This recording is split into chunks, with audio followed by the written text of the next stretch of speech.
Assalomu alaykum hurmatli radio anglag'uvchilar. Adabiy anglatish programmamizni anglashinglarni qarshi olamiz. Bugungi programmamizda yozuvchi Tarxat Jilonning O'rxun shajarasi nomli tarixiy romanining davomini anglatamiz. Oldimizga bo'ri chiqdi. Bu yaxshilikning alomati. Qadimgi ajdodlarimizni ko'k bo'ri nijotlik yo'liga boshlab mangandek ish bo'ldi.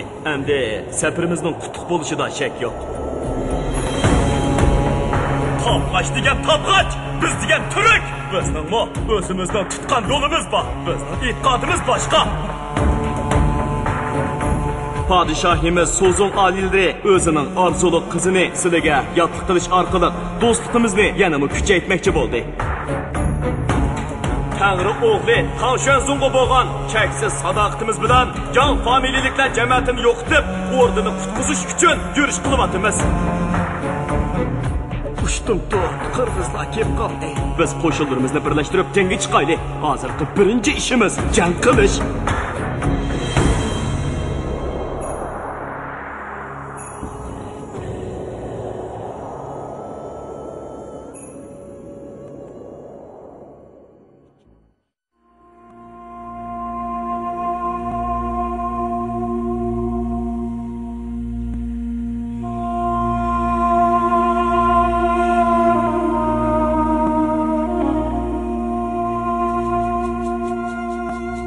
Dana gap qildingiz Qag'an ota. Qilich, nayzi bilan tiklangan shon-sharaf vaqtning o'tishi bilan asta-asta unutilib ketadi. Lekin qalam bilan yozilgan putuk avloddan avlodga o'tib kishilarga ilhom beradi. To'g'ri deysan, o'g'lim edigan. Endi bizmo mangu tosh tishlab, xalqimizning nomini abadiylashtirishimiz kerak. Yozaylik Qag'an ota. O'z obidimizni tiklaylik. Men ko'nglimga fikrlarimni sana so'zlab beray. Sen shularni ratlab, obdan bir putuk yezib chiqqan. Bosh ustiga Qag'an ota. Ikki chavandoz oq arg'amoqlarini yonma-yon mang'uzib, shu atrofdagi joylarni uzoq aylandi. Qag'an mangu toshga yezishga tegishli mazmunlarni o'g'liga astoydillik bilan tafsiliy so'zlab berdi. Edigan qutlug' belgi Tarqan o'z chedirida tanho o'ltirib uzoqcha o'ylandi. U al-atmish belgi Qag'an sharpiga o'rnatilmoqchi bo'lgan mangu toshqa qaysi mazmunlarni yezish haqida boshqa turib tafakkuri o'nchillarini cho'ng voqealar yipiga birma-bir o'tkazib tizmoqda edi. U to'rt burchak qilib kesib tayyorlab qo'yilgan oq yipak raxtni ilib oldidagi shira ustiga yoydi. Oldi bilan otamning aytganlarini yozay, deb o'yladi u va yung qalamni qora siyohga chilab oq raxtga O'rxun turk yezig'ining harf belgilarini ratlik yezishga boshladi. Men Tangridan bo'lgan al-atmish belgi Qag'an bilan Tangridan bo'lgan al belgi Qatun. Qag'an va Qatun atoqlari bilan otilib, o'to'kanning g'arbiy chetida Taz daryosining beshida bargoh qurg'izdim. Belgi Tarqan yana bir oz o'ylanib olgandan keyin yezishni davomlashtirdi. 1000 yillik tuman kunlik putukimni, tamg'amni shu yerda siliq toshga o'ydirdim. Yuqorida ko'k tangrining buyurishi, tövanda qo'ng'ir yerning beqishi bilan ilmni qurdim. Tuzumlarimni tikladim. Oldimda kun chiqishdagi xalqlar, orqamda oy chiqishdagi xalqlar, to'rt tarafdagi xalqlar menga qo'shildi. O'zlarining kuchlarini menga berdi. Edigan qutlug' Tarqan putukning har bir so'z, jumlalarini puxta o'ylab, o'zini unutgan holda yozmoqda edi. Tangri yaratmish al belgi Qag'anim, al ichidagi barliq qabilalarni birlikka keltirishni buyurdi. Shu jumlani yezib bo'lgandan keyin qutlug' belgi Tarqan qalamni shiraga qo'ydi va xiyolchan ko'zlari bilan belgisiz bir nuqtaga tikilib, uzoqcha jim o'ltirib ketdi. Uning ko'z oldida teg'i yaqindala bo'lib o'tgan jang manzaralari suratlanib ko'rinishga boshladi. Qaysi zamonlardan boshlagan edikin, ishqilib bu kang yayloqlar va egiz tog'larni makon qilgan har qaysi urug'lar, qabilalar o'tloq talishib, ustunlik talishib, o'zaro jidallashib, kichik ko'lamdagi janglar va kang doiradagi urushlardan xoli bo'lolmay keldi. Mana hozirmi shundoq bo'layotdi. Qaysiki bir urug' yoki qabila hukmronlik o'rniga chiqsa, boshqa urug' qabilalar darhol uningga o'kti qo'padi. Birlashishni xohlamaydi. Bo'linib chiqib, o'zining kichkina oilasini qurishga tirishadi. Yolg'iz otning chingi chiqmas degan tamsilni hamma odam biladi, lekin o'z amaliyatida buningga amal qilmaydi. Kuch o'mlikda degan haqiqatni hamma qabilaning donishmandlari ig'izdan tusharmaydi-yu, lekin yana sen o tog'liq, men bu tog'liq deb bir-biriga qiya boqadi. Bundoq inoqsizlik gunohlari qaysi zamonlardan boshlangan? Buni bilmayman. Ish qilib, men o'zimni bilgandan tortib, mo'shundoq jidal majralar besiqmay kelyotdi. Mana Uyg'ur elining qog'onlari yog'la qor urqidan chiqqan edi. Boshqa urug'lar chidamay qoldi. 9 o'g'iz xalqi xalqining o'g'lini tashkil qilib, o'z qudratini ko'rsatgan edi. Boshqa qabilalar nochilik talishib, tig' ko'tarib chiqishdi. Hatto ko'ktiriklar bilan bo'lgan uzoq muddatlik urushlarda biz bilan birlashgan bosmil, qorli qabilalarimi yaxshi kunlarga erishganda bizga dushman bo'ldi. Ular nima kam? Ular yana burunqidaklar o'zlarining yayloq tog'larda tirikchilik qilib o'taverdi-ku. 9 o'g'izlar bilan bosmil, qorliq, ko'ktiriklarning o'xshamaydigan nari bor. Mo'shundoq inoqsizliklarning oqibati zoti qandoq bo'lar? Edigan belgi tarqan o'ylagan seri ichi qaynab o'ltirolmay qoldi.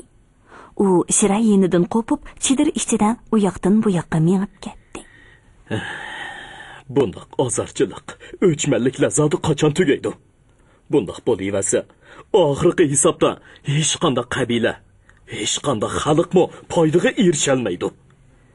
Qachonmi insonlar o'chmanlik, dushmanlik urug'larini uzil-kesil yo'qitib, inoq, ittifoq turmushining qadriga yetib, haqiqiy baxt kunlarda yashaydigan bo'lar. Edigan belgi tarqan bu ig'ir xiyollardan qutulmoqchi bo'lgandek beshini chayqab qo'ydi-da, qayta shira yeniga kelib o'ltirdi. Putukni yezib tamomlash kerak. U qo'liga qalamni oldi. Endi xalqimizning ulug' buyruqlarini tunishtirib yozay. Ondan Uyg'urlarning ajdodlari tiklagan burunqi xalqlarning tarixiy bayonlarini yezish kerak. Shira ustiga yeyilgan oq yipak raxtga qora siyoh bilan yezilayotgan harf shakllari kayni-kaynidan ratlik tizilib ko'payaverdi. Putuk yezilib bo'lgandan keyin belgi tarqan choparmani chaqirdi. Toshchi va o'ymichilardan eng ustalarini chaqirib kel. Bosh ustiga belga qolgan. Toshchi bilan o'ymichi kelib tarqanga ta'zim qildi. Mangu tosh yasash kerak. Xo'p, men har xil tosh putuklarni ko'p yasagan. Tosh cho'qish ham toshni siliqlash hunari mening ot kasbim. Siliq tosh ustiga xat chekishmi mening ot kasbim. Yaxshi, amsa darhol ishni boshlanglar. Ish darhol boshlandi va bir necha kunda tamomlandi. Tiniq ko'k osmonda oltin quyosh o'zining yorqin nurini sexiylik bilan to'kib turardi. Ko'klam faslining oxirgi kunlari bo'lib, tog' dalalar yeshillikqa o'ralgan. Yovu gullar po'raklab echilishga boshlagan edi. Cho'ng kichik va rang-barang kipinaklar, yenglig'uch bo'g'illar gul giyohlar ustida o'ynashmoqda edi. Al atmish belga qolgan uning suyumlik xonishi al belga qotin. Xonzodalar va ulug' buyruqlar 4000 nökarning hamrohligida yop-yeshil to'pilikka chiqib keldi. Ondan qullar va chakarlar shaman va baxshilarning yo'l boshlashi bilan bir to'p ot va qo'ylarni shu to'pilikka haydab chiqishdi. Yeliqa mangu tosh to'pilikning eng egiz joyiga tiklab qo'yildi. Uning atrofiga gulxanlar yiqildi. Ot va qo'ylar bo'g'izlandi. Shaman va baxshilar mangu tosh va gulxanlarni aylanib, jin qo'g'lash usullarini o'ynashdi. Tangri yaratmish al atmish belga qolgan va al belga qotin sharbiga barpo qilingan mangu tosh O'rxun Uyg'ur xalqining simvoli sifatida shu yerda qad ko'tarib, asrlar, davrlarni beshidan o'tkazdi. Oradan 1200 yil o'tib, tarix chaqi o'ylanib 20-asrga kelganda bu mangu tosh davrimizdagi olimlar tarafidan shartlik holda Terxin mangu teshi va shu mangu tosh o'rnatilgan joyga yaqin bo'lgan bir daryoning nomi bilan otilib keldi. Ikkinchi qism Qutatmish, Adar qiz va Oyto'lunning qismati. Bo'ri bayrog'i lapildamoqda. Birinchi bob. O'tikanda paydo bo'lgan qora ko'langa. Bu kang doli bilan udul janubga mangsa, dunyoga mashhur Sadichin sepiliga borg'ili bo'ladi. Bu yo'lda idirliq va do'ngliklar nihoyatda ko'p. Ani shundoq do'nglarning biriga 20 dan ortiq chavandoz otlarni o'ynoqlatib chiqib keldi. Ular yiroq joylarga qatnaydigan savdogarlarga o'xshamaydi. Chunki bu karvon emas, bir to'p otliqlar edi. Ular qog'onning yoki boshqa biror bagning cheriklari emas. Chunki chavandozlardan birarimi savut yoki to'pulg'i kiymagan. Balki hammasi yungi teshig'i qilib tikilgan qo'y terisidan kepinak to'n yepinchoqlashgan edi. Bunda qilin kepinak to'llari uzun safarga chiqqanda bek asqatadi. Kunduzi chaponning o'rnida, kechasi bo'lsa yotgan ko'rpining o'rnida xizmat qiladi. Yoki bo'ron yomg'irda qolganda panohlanadigan yepincha bo'ladi. Shundoq qilib bu chavandozlar do'ng ustida otlarini to'xtatib, janub tarafga uzoq tikilib qarashdi. Ana, qaranglar, ular kelyapti. Deb taqasoliq bilan varqiradi, yosh bir chavandoz qo'li bilan yiroqni ko'rsatdi.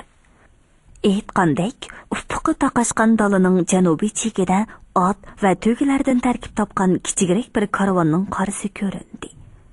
Chavandozlar xushal bo'lib o'zlarini besib ololmay qoldi. Bah, mana mol dunyo keldi, boylik keldi. Endi boy bo'ladigan bo'ldik. Yalang'ashlangan qilishlar oftobda yaltirab ketdi. Chavandozlar ichidan qora burutliq, chiroyi surlik va qomatlik bir yigit etini devitib to'pning oldiga o'tdi va bir qo'lini egiz ko'tarib buyruq ohangida xitob qildi. To'xtanglar! Oldirmanglar!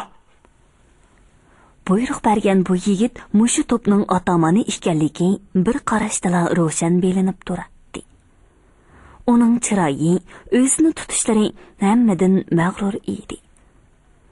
Uning mingan oli etimi boshqa chavandozlarning otlaridan qovul ham esil edi. To'pdagi hammaylan uning buyrug'iga itoat qilib, varqirashlarini to'xtatdi va qilishlarini qaytadan qilirg'a soldi. Ma'qul, oldirmayli. Amsa qandoq qilamiz? Bu karvonni mush yerda saqlab turganimizga 2 kun bo'ldi. Endi nima qilamiz? Tezroq gap qilmamsan. Tezroq buyruq bergin, Masmadar. Masmadar ismli oshu yosh otaman bu tarafga yiqilishib kelayotgan karvondan ko'zini uzmay, o'ziga yarashib turgan qora burtini qo'lining uchi bilan silab tuzashtirib qo'ydi. Qandoq qilishni o'ylayapti-da? Shundoq. Ular otaman Masmadarning biror ishni boshlashdan burun burtini mushundoq silab qo'yadigan odatini bilatdi. Pastga qaytib tushaylik. Karvon yaqin kelguncha yoshirinib turaylik. Chavandozlar bu do'ngga qandoq tez chiqqan bo'lsa, yana shundoq tezlikda pastga tushib ketdi. Yiliqi karvon tugilarining salmoq qadam elishlari bilan asta ilgirlab kelmoqda edi. Masmadar o'zining bo'yliq oli etidan sakrab tushdi-da, oldi tarafdagi quyuq o'sgan chatqonlar ichiga kirib, karvonni kuzatgili turdi. 10 to'ka, 10 chavandoz. Karvon yiqilib kelib qolgan edi. Tugilardan har bir tengiq va hatto chavandozlarning pishg'irim oftobda tarlashib ketgan horig'in chiroylarimi bu yerdan aniq ko'rinib turadi. Cho'ng karvon emas, hujum qilsak bo'lg'udak, deb o'yladi Masmadar. Agar bu 40-50 chavandoz qo'dab mang'adigan cho'ng karvon bo'lsa, albatta tavakkulchilik qilishga bo'lmaydi. Masmadar yugurib qaytib kelib, oli etiga sakrab mindi va olg'a degan buyruqni ifodalab, o'ng qo'lini oldiga qartib, kaskin shiltadi. Chavandozlar darhol otlarini choptirib, o'zlari yoshirinib turgan do'ngning keynidan etilib chiqdi-da, qilichlarini yalang'ochlab karvonga hujum qildi. Karvon ahli ularni ko'rib qo'rqib ketdi va otlarini orqaga burab qashqili turdi. Masmadarning chavandozlari hashpash tugicha ularni qo'g'lab ketdi. Karvonchilarning ba'zilari jon ochiqida qarshilik ko'rsatib baqdi. Ba'zilari otlardan tushib yerga bosh urib, bir qo'shqinimizni tilaymiz, bizni kechirgaysiz, deb yolvorishdi. Masmadar bir chetda donq etib turib qolgan char soqolliq sog'di savdogarning oldiga kelib etini to'xtatdi. Bu karvon seningmi? Shundoq, mening. Jonga turamsan, malg'imi? Meni o'ldirmagan, melimni ol. Masmadarning chavandozlari har bir yoqlarga qechib chechilib ketgan to'gilarni qo'g'lab yurib bir yerga yig'ishdi va xushalliqdan varaq-churun qilishib otamanning buyrug'ini kutdi. Masmadar savdogarni mazoq qilib kuldi. Ma'qulamsan, xo'jayin. Sana jon kerak, menga mol. Bunchilik molni sen yana tepib olasan. Lekin bizning tog'larimizda bundoq yaxshi narsalarni oson topqili bo'lmaydi. Gapimda turib seni o'ldirmadim. Keyingi qitimda bu yerlarga teximi ko'p mollarni akelgan, ha? Endi bu yerdan ketinglar. Savdogar va uning odamlari ottirg'i minib, yana janub tarafga qaytib mengishdi. Hey, ular nega boradi? Sog'diylarning savdogarlari tabg'ashlarning shaharlarda turdi emasmi? Mang'ayli, to'gilarni haydanglar. Qaroqchilar o'ljiga tushgan 10 to'gini haydab shimol tarafga yo'l oldi. Shu mengishdan 7-8 kun o'tganda ular tog' suvlari sharqirab eqib turgan chimanzor yayloqqa kelib qoldi. Ta'tir o'rilgan qo'y terisidan jiletga kiygan bir yashangan yilqichi 20-30 otni o'tlatqash haydab kelyotdi. Yo'g'on bir qora isht yilqichining atrofida o'ylanib, o'ynaqlab ketyotdi. Necha kundan beri odamzod ko'rmay kelayotgan qaroqchilar bu ko'ngillik manzaraga qarab to'xtab qolishdi. Bu qerining otlari xeli yomon emaskan, ha? Shundoq, yaxshikan. Bu otlarni so'g'di savdogarlarga bersak, nurg'un qimmatli narsalarga tegishli bo'ladi. To'g'ri, yaxshi gap. Qiynamsa, bu otlarmi bizni bo'ldi? Haydab menglar. Qaroqchilar qalaymaqan varqirashgan holda otlarini choptirib kelib, yilqilarni o'zlari mong'adigan tarafga haydigili turdi. Yilqichi g'azabga keldi. "Voy, insofsiz qaroqchilar, to'xtash!" Masmadar uni qamchisi bilan ichki uchni urib yerga yiqitibdi hamda o'ziga agishib kelayotgan ikki qaroqchiga qarab varqiradi. "Bog'langlar bu qerini!" Shu arada yilqichining yilqi qora ishda qattiq qavob etilib kelgan edi. Masmadar uni o'tkir qilichi bilan birini chipib, ikki parcha qilibdi. Qaroqchilar otdan tushib, yilqichini qil arqon bilan bog'lashdi. Uni bundoqqa tashlab ketsak bo'lmaydi. Bu ishni uning o'roqdoshlari bilib qolsa, keynimizga tushib qo'g'laydi. Bu gapingmi to'g'ri?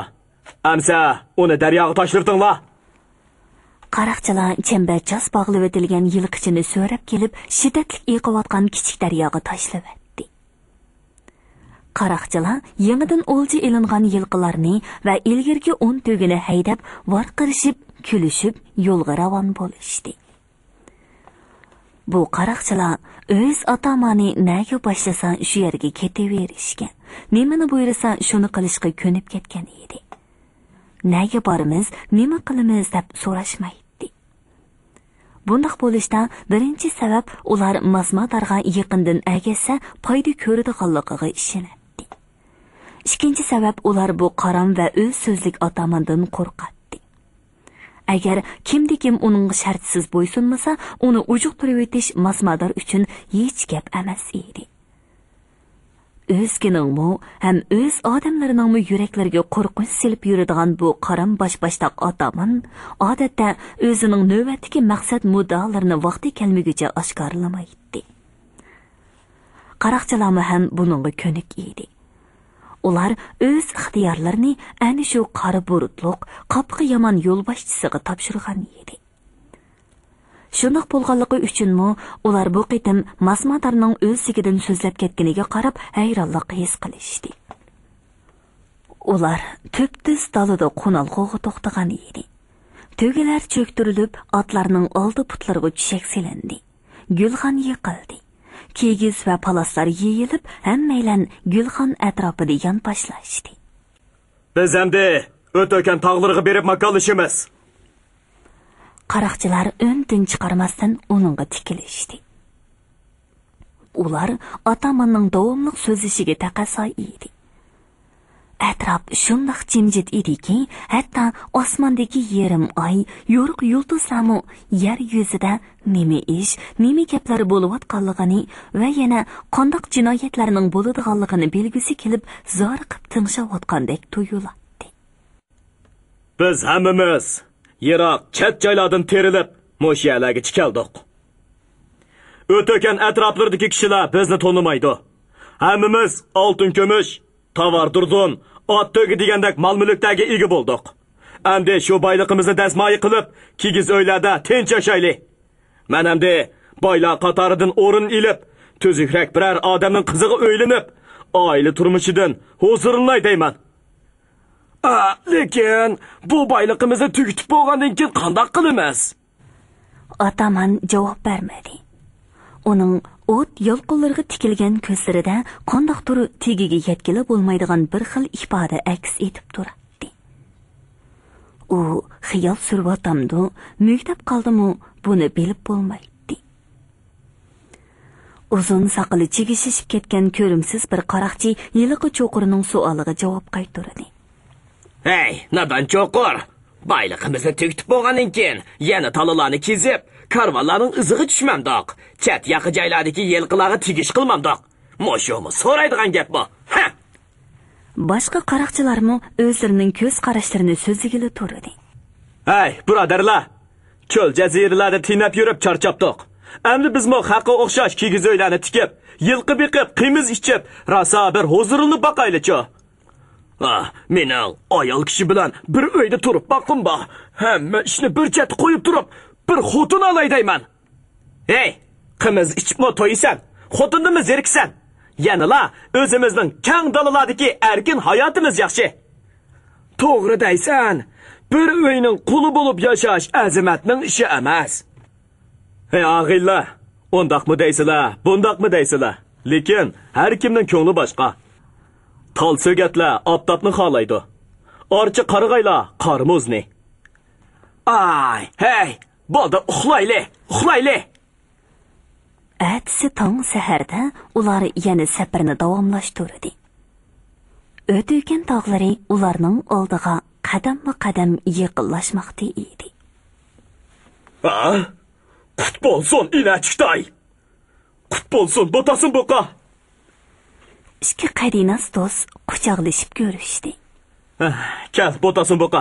Qani, o'ltirgin. Ishkaylan chediri oldidagi qo'yuq o'sgan o't cho'plar ustiga selingan tanglamatga o'ltirishdi. Ular xuddi yosh chog'lardagiga o'xshashla o'zaro berish kelish qilishib turadi. Bu qitim botasin boqa inachuktoyni yo'qlab kelgan edi. Ularning har ikkisi qirishqa boshlagan edi. Chashlari shalanglab, soqol burutlarga oq aralagan. Ko'zlarining atroflariga qo'riq tushgan. Ko'zlarining ilgirgidek sho'x chaqmashlari yo'qolgan edi. O'xshamaydigan yeri shuki, inachuktoy burunqiga selishtirganda texmi bakrak samirib ketgan. Botasin boqa aksicha o'riqlab, chiroyi so'lg'in ko'rinadi. Hay, salomatlikim yaxshi bo'lmay qelyapti-da, birodar inachuktoy. Kundan kunga mag'dursizlanib ketyapman. Qarapaqlarning go'shini yeb, sho'rpisini ichib bergan botasin boqa. Kaptar qushqashlarni kavob qilib yegan. Yedim birodar. Anlag'andan hammasini qilib boqdim. Bo'g'imning gizining qiynini ichib boqdim. Ko'k qo'chqarning terisiga yo'ginib boqdim. Iyiq, g'azmaylarda o'gillarimni maylab boqdim. Shamonni chaqirtib, maslahatini olgan. Qora qo'chqarni bo'g'izlab, qon oqizib qurbonlik qilgan. Baxshilar piri o'ynab, jin olvostlarni qo'g'lisin. Ay, unimi qildim. Yana qilay da'vataman. Inachuktoy chedir tarafga burildi. Otar qiz yugurib chiqib, ularning oldiga dasturxon soldi. Qut bo'lsin botasin tag'a. Qut bo'lsin qizim. Atar qiz ikki hijir va yog'och cho'mishni dasturxonga qo'ydi. Ondan qimiz to'ldirilgan kichikroq bir to'rsiqni otasining yeniga qo'yib, yana chedirga kirib ketdi. Bu yolg'iz bolam aqlliq, insofli qiz bo'ldi. Onasi vafot bo'lgandan keyin uydagi hamma ishni qo'liga oldi. Mening holimdan obdan xabar oladi. Qerib qolganda bo'ytoqchilik odamga tas keladi ekan. Mana menmo 2 yildan buyon yolg'iz o'tyapman-ku. Inachuktoy to'rsiqdagi qimizni yog'och cho'mish bilan xeyli uzoq chalg'itgandan keyin 2 hijirga to'ldirib qo'ydi. Ishkaylan qimizni oldirmay o'tlashga boshladi. Bolalarimiz cho'ng bo'p qoldi. Bizning qudatmishmo yaxshi yigit bo'p qoldi. Shundoq, qutatmishmo yaxshi bola bo'pti. Shu asnoda tog' tarafdan kelayotgan bir otliq odam ko'rindi. Bu odam udul mushi yerga kelmoqda edi. Shuning bilan bu ikki buvayning suhbati uzilib qoldi. Ular sukut ichida shu yegona chavandozga ko'z tikdi. Bu chavandoz surlik ko'rinadigan qora burutliq yosh kishi edi. U qimiz ichib o'tirgan mo'ysipitlarning oldiga kelganda bo'yliq oli etidan tushib salom berdi. Qut bo'lsin, hurmatli tog'lar. Qut bo'lsin, palvon yigit. Qani, o'tir, mehmon bo'lgin. Yosh chavandoz chedirga yaqin joydagi maxsus ot bog'lash uchun yerga qiqib qo'yilgan temir qo'ziqqa etining chulurini bog'lab qo'yib, tanglamatga o'ltirdi. Uchaylan tinch omonlik so'rashdi. Mening ismim Masmadar. Bu yerga texi yaqinda ko'chib keldim. Tog' ichida turibman. Masmadar oxirgi so'zlarini qilganda yiroqda ko'rinib turgan o'tgan tog'larni qo'li bilan ko'rsatdi. Inachuktoy chidir tarafga burilib to'ladi. Adar qiz, yana bir chini bagin, mehmon keldi. Adar qiz chidirdan chiqib Masmadarga egilib salom berdi va qo'lidagi hijirni otasining oldiga qo'ydi. Masmadar qiz qaytib chidirga kirib ketguncha keynidan san selib qarab oldi. Inachuktoy qimiz qo'yilgan hijirni qo'shqo'llab mehmonga sundi. Masmadar xuddi bayovonda chanqab ketgan musofirdek qimizni to'xtamasdan gupildatib ichivatdi-da, hijirni sahibxonaga qaytarib berdi. Inachuktoy hijirga yana qimiz qo'yib berdi. U adab yuzisidan mehmonning tegi-taktini surishtirmasdan uni qimiz ichishga zo'rlaydi. Qoida bo'yicha Masmadar bu haqda o'zi so'zladi. Men bu yerga kun chiqish tarafdan ko'chib keldim. Qitollarga yaqin joylardagi yayloqda yashaydik. Bir yoqdan qitollar, yana bir yoqdan Tabg'achi elida panohlanayotgan ko'kturuklar desila bostirib kelib, bulanchilik qilib, bizga kun bermadi. Shuning bilan kindiq qinim to'kilgan yayloqni tashlab, o'tayotgan tog'larda makon tutdim. Oz to'la yilqa charvan bor, 30 dak chakar qo'riqchilarim bor. Vaqtinglar yesa, mehmon bo'lib ketinglar, xizmatinglarda bo'laman. Tashakkur qadrlik mehmon. Fursat bo'lsa, albatta ko'rishib turamiz. Cho'qim beringlar. Sizlarni chin ko'nglimdan taklif qilyapman. Uy ichidagi hammanglar beringlar. Bizning huzurimizda bir necha kun turib ketinglar. Tashakkur qadrlik mehmon, tashakkur. Uchaylan oldirmay qimiz ichishgach parang'a tushib ketdi. Masmadar ishki mo'ysipitga to'ydirmasdan bir necha qidim chidiri ishkiga mixdak qodilib qarab oldi. Bir asnodan keyin chidir ichidan odar qiz chiqdi. Qiz emas, go'yoki nurliq oy chiqdi. Masmadarning uningga ko'zi tushganligi bekor emas edi. Odar qiz yo'tillarining yermig'i kelgudek uzunliqdagi beg'arang maxmal chopan, holrang tovar ishdan qo'nchillarga gul chekilgan qizg'uch seriq o'tik kiygan edi.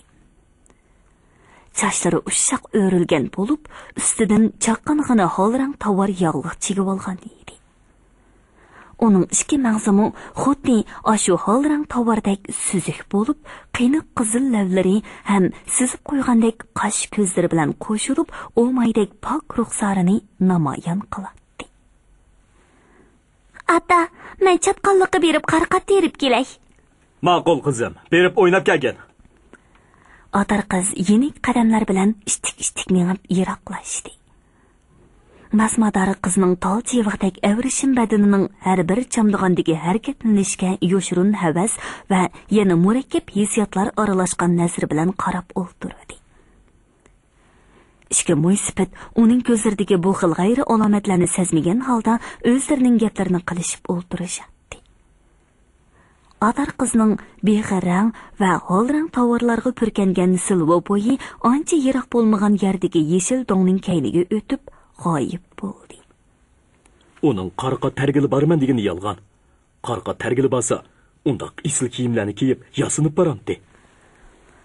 Shu topda ishga mo'ysipitning o'z ara neri bir yerdan qilishayotgan paranglari bu yosh qaroqchining quliqiga kirmaydi. U xotirjam o'ltirolmay qoldi va oldidagi qimiz to'ldirilgan hijrni ilib bir ko'tirishli ishchivatida o'rnidan turdi. Qizg'in kutib olganinglarga rahmat, muhtaram sohibxona. Mening yana qiladigan ishlarim bor. Men xo'shlashay. Aman bo'linglar. Yo'l bo'lsin, qadrlik mehmon. Vaqting esa yana kelib turg'in. Masmadari har doimgidek mag'rur qadamlar bilan kelib etining chulburini yashdi va bir sakrabla egarga epchillik bilan minib oldi. Bo'yliq ola ot shu hamon irg'ib qo'zg'aldi-da, tuyoqlari ostidan yumshoq qora tuproqni chachritib, chepib ketdi. Masmadari boya odar qiz ketgan do'ng tarafga mangmadi. Balki shu do'ngni yamdab o'tib, etining beshini neridagi edirliqqa burdi. U orqasiga qayrilib qaradi. Inachuktoy bilan bu to'san buqa teg'icha o'z joylarida o'ltirdi. Masmadari etini chapturganicha edirliq ichiga kirib ketdi va shuningdan keyin etining beshini odar qiz ketgan tarafga burdi. U qarqa tarmaydi. Yo'q. U cho'qim bir er kishi bilan ko'rishgili ketdi. Masmadari endi etining tizginini tortib, ehtiyot bilan atrofni ko'zitib, asta mangdi. Ana, ovudongning keniga o'tib ketgan. Shu do'ngga yaqin joylardan chirmishib o'sib ketgan chatqonlar ko'rinadi. Bu yerda rostliq qarqat chatqonliqlari bor ekan. U rostliq qarqat uzotandi deya. Nima bo'lsa-mu, ehtiyot qilish kerak. U etining chulvurini chetdagi bir qarqat shexiga bog'lab qo'yib, o'zi u yoq bu yoqqa qarg'at chatqonliqqa ichkirilab kirdi. Masmadar ko'p izlab ovora bo'lmadi. So'zlashayotgan ikki odamning ovozini angladi. O'ylig'imdek chiqdi. Bir bir ayolning ovozi. U endi chatqonlar orasidan cho'ng-cho'ng chamdab shu ovoz chiqqan yerga keldi. Adar qiz yosh bir yigit bilan yaqin turib so'zlashmoqda edi. Ular ushtum tut osmondan tushgandek paydo bo'lib qolgan Masmadarni ko'rib cho'chib ketdi. Keyin Adar qiz o'zini o'ngishib bilib, hayron bo'lgan holda so'radi. "Ha, hurmatli mehmon, bu yerda nima qilib yurisiz? Sizga sada nima kerak?" Bu nima qilganingiz oyim qiz? Otingizga mushundoq yolg'on gap qilsangiz bo'lamdi. Otingizga qarqat terishib berdigan hamrohim bor demaganmidingiz? Yosh yigit ajablangan holda savol nazari bilan Adar qizga qaradi. Bu kishi kim bo'ladi? Bizning uyga kelgan mehmon. Bu mening do'stim, sevgilim Qutatmish. Bizni xato tushunib qolmang. Hurmatli mehmon, otam bu ishni biladi. Baya siz bilan qimiz ichib tonishgan bu tasun tag'am mana mushu Qutatmishning otasi bo'ladi. Adar qiz to'g'ri aytdi. Inachuk tag'amning mehmoni ekansiz. Bizni xato tushunib qolmang. Biz yaqinda to'y qilamiz. Masmadari zuban surmadi. U go'yo bu so'zlarni anglab ujuqib ketgandek bo'ldi va boshda Adar qizga, ondan Qutatmishga tikilib qadilib qaradi. Shu topda uning chiroy turqidan mehmonlarga xos tuzut va do'stonalik alomatlari zinhor ko'rinmaydi. Aksicha, uning o'ng qo'li ixtiyorsiz turda kang tasma kamarga esilgan xanjarning dastisini siqimlab tutdi. Qutatmish bilan Adar qiz uningga qarab texmi ajablandi va nima deyishni, qanday qilishni bilmay turib qoldi. Masmadari keyniga keskin burildi-da, cho'ng-cho'ng qadam tashlab yiroqlashdi. Birdandan keyin uning tez chepib ketayotgan etining tuyoq tivishlari anglandi. Oningga nima bo'ldi? Voy tangay. Ajab xalidi xuyi bor odam kan-ku. Bo'ldi, uni qo'yg'ana o'zimizning gapimizga kelaydi. Boya nima da'vatgan eding? Qutatmish qizning qo'llarini mahkam qisib tutdi. Uning ko'zlariga sevgi tashnaligi bilan to'ymay, qonmay tikilib qaradi. Yigitning shu topdiki faqat oshiqlardili bo'ladigan majnun sifat ko'rinishidan qizning oshu buloqdek o'xchib turgan yo'g'on ko'zlari orqali uning vujudiga singib kirib, o'zining sho'x so'qib turgan yolqinliq yuragini uning yuragiga qo'shib etkisi bordek tuyuladi. Adar qizmi o'ng chiqmasdan sevgi haroratining lazzatiga berilib, sevgan yigitiga nurliq ko'zlarini tikdi. Qutatmish bo'y basti raso kelishgan barno yigit bo'lib o'sgan edi. U qari qoshliq, qonxarliq, burda yangi o'sgan mo'ysidek xat tortgan, o'tkir ko'zlariga muhabbatning illiqligi go'yoki bahorning taptani qo'shgan. Nurlari kang, ko'kriga ko'tarilib chiqqan bo'lib, Adar qizning nazarida baayni baxt ata qilg'uchi yo'rqliq ilohiy bo'lib qolgan edi. Qutatmish Adar qiz. Pichirlashlar, o'tliq tiniqlar. Qachon yo'lga chiqmoqchi bo'lyapsan? Adar qiz go'yoki bahorning toshqin suvlaridek o'rkashlab turgan hissiyotini besovlab so'radi. Qutatmishmi mislsiz rohat farog'atlik ruhiy dunyodan mavjudiyat dunyosiga tasda qaytib keldi. Mushu bir necha kunning ichida manaman.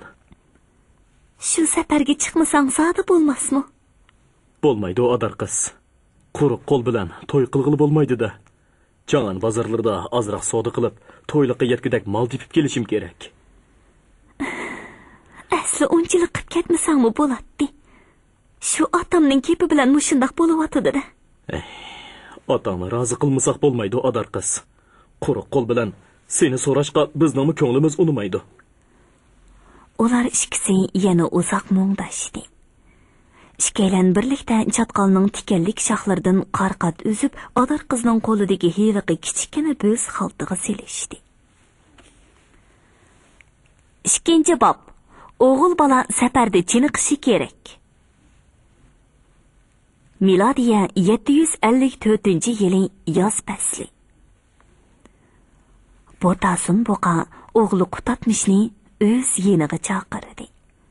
Qutatmish bir yeniga o'qiya silingan sadoqni osgan holda otdan tushdi va egarning orqasiga ortilgan jonsiz kiyikni ko'tarib elib, kiygiz uyning oldiga tashladi. U texa tong yo'rimasdan taqqa chiqib ketib, mushi kiyikni o'lab kelgan edi. U otasining yeniga kirishdan burun qanchalik vaqt bo'ldi ekan degandek qilib sharq tarafga qarab qo'ydi. Hurmatli radio anglag'uvchilar, yozuvchi Farhod Jilanning O'rxun shajarasi nomli tarixiy romanini bugun mush yergacha anglatdik. Davomini ertadagi programmamizda anglag'aysizlar. Yurt ichida ba'zilar meni mazoq qilishdi.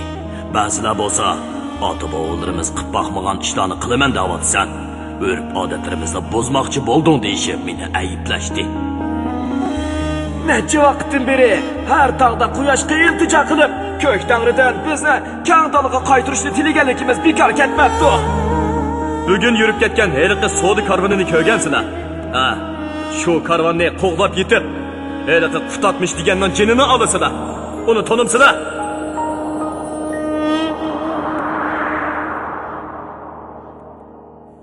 Bugungi programmamizning diktorlari Dilnigar Hasan, Salihjon Ro'zahoji, ovoz texniklar Po'lat Tursun, Tahir Yasin, mas'ul muharrir Ilhom Mahmud, Abdurasul Abdurahim, nazoratchi Gulbahor G'upur.